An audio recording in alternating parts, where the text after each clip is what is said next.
I bet you can't clone me, Kobe.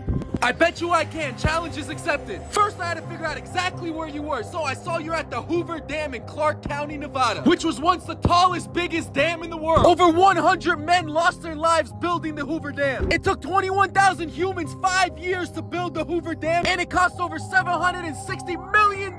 So I took my cloning kit and drove 9 hours all the way to the Hoover Dam. Once we got there, there was a security checkpoint. I had no idea how the officers were gonna react, but I was there on a mission to find your DNA and swab it off the side of the Hoover Dam. How are you? Oh man, you doing some serious testing? Yeah. What you checking for? This is to test the rocks. I thought you were doing a urine test or something. After I bribed them with $200 cash, they let us through. As we got closer, I could start seeing the Hoover Dam from the corner of my eye. Now that I had the Hoover Dam directly in front of me, I needed to figure out a way to go down there and swab your DNA. I started walking around the Hoover Dam and saw 2 officers. I asked them if they seen someone lick the Hoover Dam. They started laughing a little, but they told me if you go down to the 3rd structure of the Hoover Dam, someone did lick that in the last 24 hours.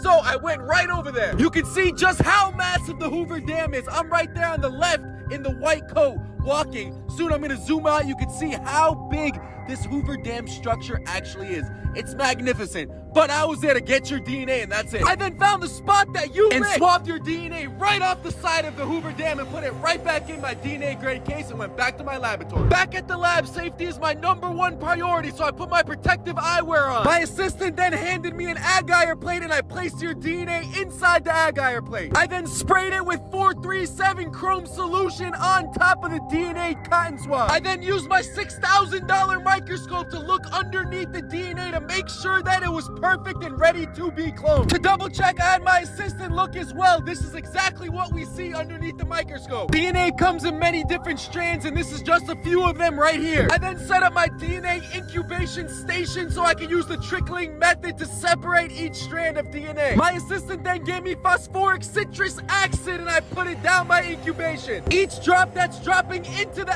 agar plate is getting closer to the cloning process. I then use the syringe to suck out 0.5 milliliters of filtered DNA into the syringe. As carefully as possible, I put it right back into the DNA grade tube. I then took the DNA grade tube and put it inside my nitrous oxide sub-zero tank for 48 hours. That's you after 6 months old and soon I will have you for myself.